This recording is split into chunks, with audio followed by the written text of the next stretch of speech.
Bine v-am găsit la al treilea episod din Minecraft România. Sper că ați observat că se vede mult mai bine și sper să vă placă. Deci să continuăm de unde am rămas și să mergem. Ok.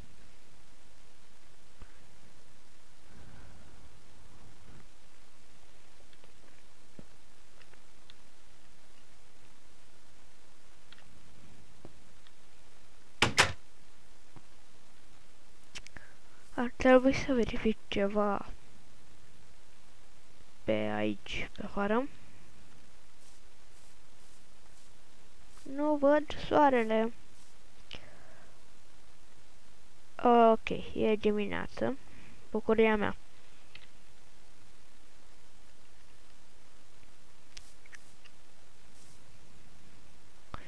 Nu vom intra în apă. Voi mai lua niște lemn. Perfect. Și de aici. Sper să nu vă plictisesc cu acest episod. Cred că va fi mai lung decât celelalte, sau nu știu. Gata. Nu. Va fi un episod scurt. Chiar foarte scurt. O să intru înăuntru. Singurul lucru pe care o să-l fac, o să mai lărgesc un pic casa și o să închei episodul. Cred că vă va plăcea.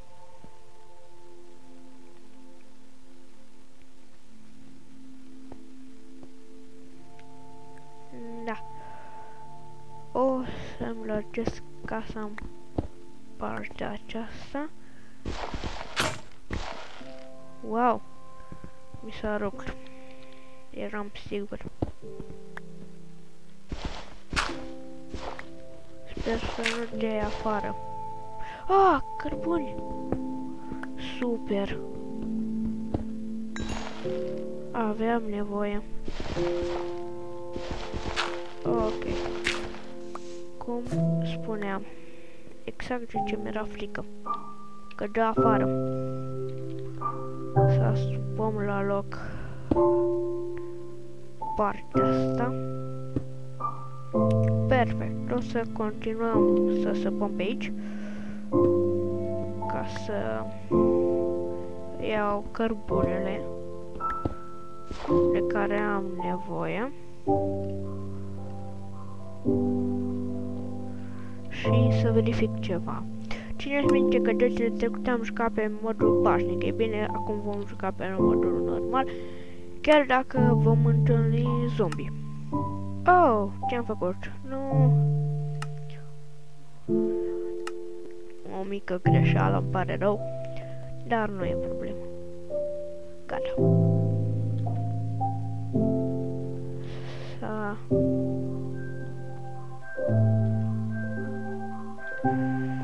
Da. E bine că am găsit cărbunii ăștia. Chiar aveam nevoie de ei. Ia să mut eu patul de aici, că nu stă bine. Nu-mi place. O să-mi fac o cameră specială pentru pat. Aia aici. Perfect. Aici va sta patul. Ok. Am trestie. Acum am văzut ceea ce îmi convine. O să-mi fac pe afară mai acuș un gard de trestie. Sau hai să fac acum. Am destule pentru un gărduleț de trestie.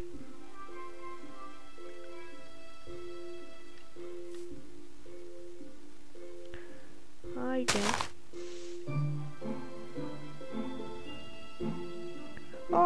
Serios? Ia să fac eu o șmecherie. Haide. Bun.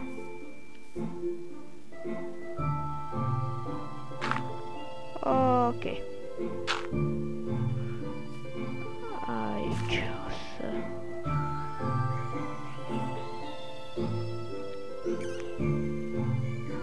Și nu vrea? Ciudat. Totuși... Asta e 300 de zahăr, nu? Da. Ar trebui să o pot planta. Ciudat. Nu contează. Am torțe.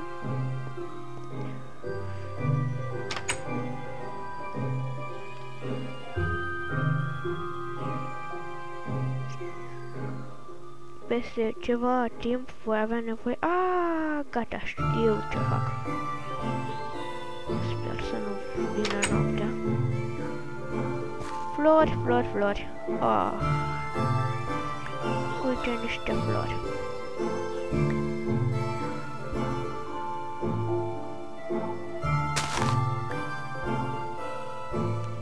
Veți vedea ce voi face cu aceste mici flori, care par inofensive, dar sunt de un ajutor mare. Și unde este casa? Doamne, cât de ușor te poți pierde în Minecraft. O să vă arăt ce voi face cu florile.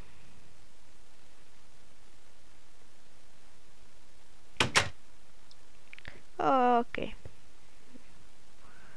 Haide. Perfect. Luăm floarea, obținem culoare. Să fac două culori. Să încerc șmecheria aceasta.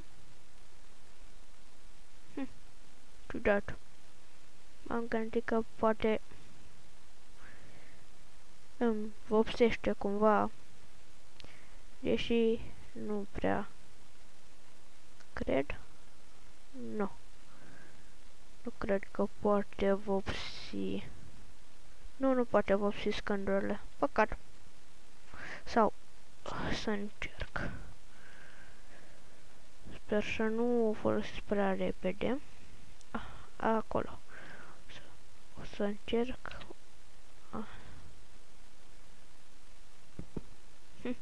Ciudat. Pot să sparg culoarea. Tare ciudat. Cred că ar trebui să-mi pun o torță pe aici.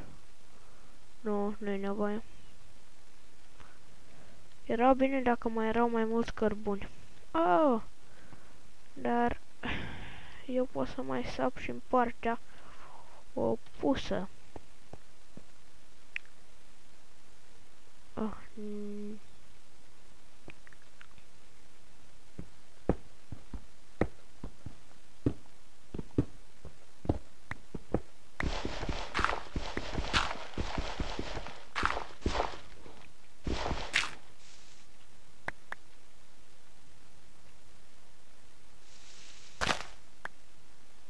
Eram absolut sigur că asta se întâmplă.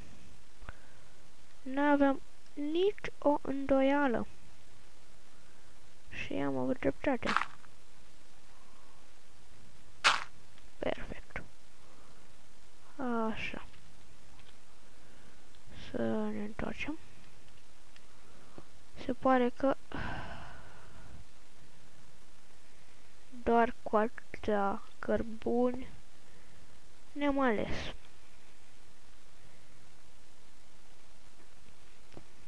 Ei bine, nu știu.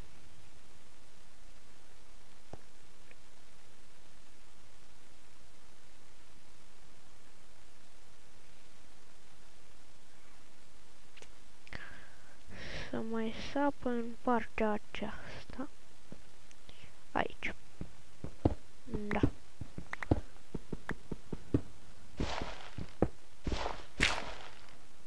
Nu. Apă. Nu-mi place apa. Bun. Perfect.